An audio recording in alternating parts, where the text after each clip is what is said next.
हमारे पुरखों को नमन करता हूं, आप सभी को भी नमन जोहार करता हूं और साथ ही साथ उनको भी धन्यवाद देना चाहता हूं जिन्होंने 1982 में वर्किंग कमेटी के रूप में ये सोच लाए थे कि आदिवासियों की विश्व में आबादी क्या है, उनके अधिकार समस्या क्या है, इसके बारे में पहली सोच रखी। मैं धन्यवाद उन लोगों को भी देना चाहता हूं जो 23 दिसंबर 1994 में संयुक्त राष्ट्र संघ में बैठ करके उन्हें तय किया कि 9 अगस्त को विश्व आदिवासी के रूप में दिवस के रूप में मनाएंगे। ये सोच रखी, इन सभी को मैं धन्यवाद देना चाहता हूं मंच के माध्यम से। साथियों, अभी तो जो हमारा मेला रेला रास्ते में होगा, पर हम जो भी हैं वो इस मंच को सजाने का काम कर रहे हैं, इस पंडाल को सजाने का काम कर रहे हैं। आप सभी से अनुरोध रहेगा कि आप लोग स्टार्ट से लगाकर इस कार्यक्रम की समाप्ति तक यहाँ पे इस कार्यक्रम को आप शोभित करेंगे अनुशासित रूप से, ये मैं कहना चाहता हूं मंच के माध्यम से। आप लोगों को पता है कि हर वर्ष 1995 से ये लगातार आधिकारिक रूप से ये 9 अगस्त विश्व आदिवासी दिवस मनाया जाता है। हर साल इसकी कोई थीम होती है और इस वर्ष 2026 की थीम है स्वास्थ्य और उसकी पारंपरिक दवाइयां। आप सभी जानते हैं कि पहले समय में हमारे आयुर्वेद हुए थे, सुश्रुत, चरक, जीवक, ऐसे महान हमारे चिकित्सक हुआ करते थे, लेकिन इससे पहले भी हमारे समाज के अनगिनत और जिसका इतिहास में कोई नाम नहीं है ऐसे हमारे चिकित्सक हुआ करते थे और आज भी हमारे गांवों में हमारी देसी दवाइयों से आज भी उपचार कर रहे हैं।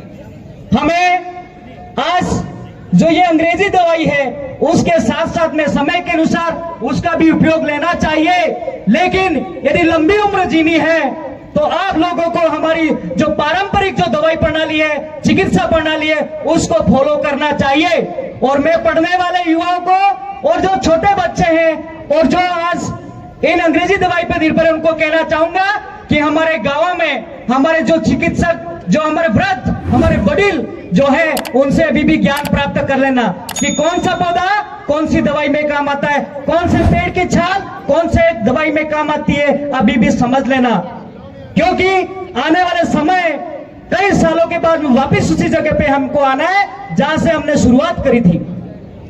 इस बात को हमें ध्यान रखना है। आज लोग सब जानते हैं हमारा समाज का जो ये वर्तमान में जो यहाँ पे आए हैं वो तो उनका शारीरिक बनावट अच्छा है, वो हर काम कर लेते हैं। यहाँ पे जो टिकने वाले लोग हैं वो आए हैं, जो नहीं टिक सकते वो नहीं आए, रास्ते में होंगे या घर पे होंगे। तो हमें इस समाज के लिए लड़ने के लिए, इतिहास बनाने के लिए जो हमारे महापुरुष बना के गए हैं उस आदर्श पर चलने के लिए हमारे में टेका होना चाहिए। जो जिसमें टेका होगा वो टिकेगा, जिसमें टेका नहीं होगा वो नहीं टिकेगा। इस बात का हमें ध्यान रखना है। इसलिए हमारे जो बच्चे हैं अभी वर्तमान समय में जो पढ़ रहे हैं, आपसे कहना चाहूंगा हमें विभिन्न प्रकार के कर्मकांड पाखंडवाद से दूर हट करके हमें भरपूर खाना खाना है और हमारे भरपूर खाना खाओगे आपका शरीर बनेगा तो आप लोग 10-10, 15-15 घंटे पढ़ पाओगे और खेल पाओगे। क्योंकि आज मणिपुर पूर्व के जो राज्य है उसके अलावा हमारे जो आदिवासी समाज के खिलाड़ी बहुत ही कम जा पाते हैं। हमारे लिए गर्व की बात है कि हमारे महाराष्ट्र, गुजरात से दीपक जो गावित थे वो जो आज स्वर्ण पदक जीते कॉमनवेल्थ गेम से, वो हमारे के लिए एक गौरव का समय है। मैं अब शिक्षा की थोड़ी सी बात करना चाहूंगा।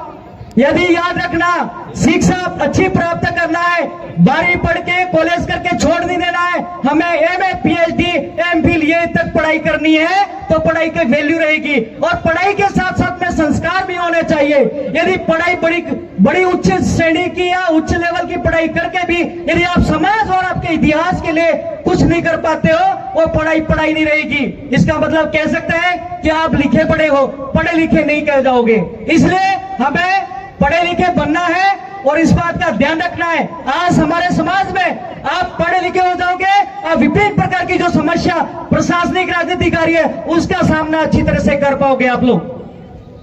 यदि आप पढ़ते नहीं हो, समझते नहीं हो, तो आपके अधिकारों को पीछे से आप होशियार हो रहे हो। मेरी बिल्डिंग बन गई, मैं नौकरी बन गया, आज मैं लेक्चरर हूं, लेकिन मैं आने वाली पीढ़ी के लिए नहीं सोचता हूं। इसका मतलब मेरी पढ़ाई सही नहीं है, मेरे समाज के लिए कुछ नहीं कर रहा हूं, मैं सिर्फ मेरे परिवार और मेरे घर के लिए कर रहा हूं। इसका मतलब ये समझ लेना मैं स्वार्थी हूं।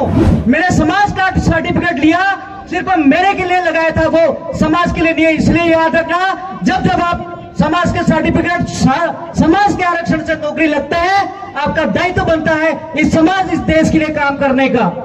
आप लोगों को पता है विभिन्न प्रकार के अवसर तो है, लेकिन नौकरियां खत्म की जा रही है। आप लोगों को पता नहीं है, आप लोगों ने देखा होगा जो IAS RS जैसी नौकरी होती है वो बैकडोर एंट्री से अंदर प्रवेश किया जा रहा है, और आप लोगों की नौकरियां खत्म हो रही है, आपके अवसर को खत्म किया जा रहा है। आप लोगों ने देखा होगा अभी जो लेक्चरर सेकंड ग्रेड की जो पोस्ट हो रही है, तो सरकारों ने क्या किया, क्राइटेरिया घोषित कर दिया, 40% पास होना जरूरी है। ऐसी हमारे बस की बातें, हम तो गांवों दूर दराज जंगलों में दूर रहने वाले लोग हैं, जहां पे सड़कें की व्यवस्था नहीं है, ऐसी जगह से भी है हम।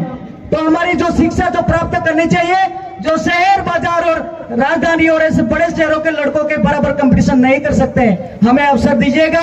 अभी तो समय बाकी है, हम आगे नहीं आ पाए, हाँ कुछ लोग हम आ पाए। आपकी जैसे अभी जो लेक्चरर की अभी रिजल्ट आया, उसमें कई कैटेगरी में 40% जो एक सब्जेक्ट में जनरल में अच्छे नंबर लाए, लेकिन सब्जेक्ट में वो नंबर 40% नहीं ला पाए, इनको बाहर कर दिया गया। आप लोगों को ध्यान होना चाहिए कि रोस्टर क्या है, रोस्टर 24 क्या है, रोस्टर 100 क्या है, रोस्टर 200 क्या है और 400 क्या है, ये आपको ध्यान रखना पड़ेगा। शिक्षा ध्यान रखना, शिक्षा अच्छी प्राप्त करना, नहीं तो पहले समय में हमारे इतिहास का दबा दिया गया और हमारी संस्कृति, हमारे जो शिक्षा थी, हमारी भाषा खत्म कर दी। आज हम भील हैं और भीली भाषा बोलते हैं, लेकिन आज यहाँ पे वागड़ी बोली जाती है, भीली भाषा का कोई अस्तित्व नहीं है यहाँ पे। आज ऐसा आप लोग जानकर समझदार होते, पढ़े लिखे होते तो डूंगरपुर डूंगर बरंडा के नाम से होते और बांसवाड़ा बासिया सरपटों के नाम से ऐतिहासिक और प्रशासनिक रूप से सरकारी कागजों में लिखा होता। उदयपुर में उदा खराड़ी होता और जैसे प्रतापगढ़ प्रतिया भील के नाम से होता, चंपानगरी जो चंपाल भील के नाम से होता, लेकिन कई इतिहास ही नहीं है। इसलिए जागो, पढ़ो, लिखो और अच्छा करने की कोशिश करो। आने वाला हम तो जैसे पढ़ गए और हम ढूंढ ढूंढ के इतिहास को ला रहे हैं, लेकिन आप लोग जरूर आने वाले बच्चों को तैयार करना, वो हमारा इतिहास, हमारी संस्कृति, हमारी भाषा के बारे में अध्ययन करेंगे, PhD करेंगे, लिखेंगे। मेरी PhD चल रही थी, लेकिन मैंने 3 बार लेसन दिए। मैं आदिवासी के बारे में PhD करना चाहता था, लेकिन मेरे को लेसन नहीं दिया और मैंने PhD छोड़ दी। मोहनलाल सुखड़िया यूनिवर्सिटी से मैं कर रहा था, मैंने 3 बार मैंने टॉपिक दिया, उन्होंने बना कर दिया आप नहीं कर सकते, हम दे रहे वो करो। मैंने कहा तुम दे रहे हो, मैं नहीं करूंगा, ये मैंने सोचा, मैंने नहीं की। इसलिए आप लोग जब जब आप संघर्ष करोगे, लड़ोगे, तो आपके खिलाफ सामने से समाज और प्रशासन सब भी तैयार होंगे। हमारे समय जो ऐसा काम करने वाले लोगों के बार बार ट्रांसफर होंगे, APO होंगे, विभिन्न प्रकार की कार्रवाई होगी, लेकिन आप अग्रणी पंक्ति के लोग हैं, डरना नहीं है। पीछे कदम बढ़ा दिया, कदम आगे बढ़ाना है, पीछे नहीं बढ़ाना है। इन्हीं बातों के साथ मैं 2 पंक्तियां कहना चाहूंगा। यदि हमें इसके साथ में जल जंगल जमीन, आज ये जो बेतवा कैंप जो दरिया है, वहां पे अभी हमारे लोगों को विस्थापित किया जा रहा है, तो वहां पे अपन को इस तरह से आंदोलन आज इनके हो रहे, तो आने वाले देखो पास में आग जली है तो धुआं जरूर तुम्हारे पास आने वाला है। याद रखना, आज वो तड़प रहे तो कल तुमको भी तड़पना है, विस्थापित होना है। तो हमें इसके साथ साथ में जल जंगल जमीन को भी बचाना है। तो हम तो हमारी पहचान जल जंगल जमीन से। मैं 2 पंक्तियों के साथ मेरी बात को खत्म करना चाहता हूं कि जल जंगल हमारी पहचान है। अरे जल जंगल हमारी पहचान है, प्रकृति रक्षा ही हमारा ईमान है। मिटने न देंगे कभी अपनी संस्कृति को, अरे मिटने नहीं देंगे कभी हमारी संस्कृति को। यही आदिवासी की असली पहचान है, यही आदिवासी की असली पहचान है। सबको जय जोहार, जय आदिवासी, जय भील प्रदेश, जय भारत, जय संविधान, सबकी जय।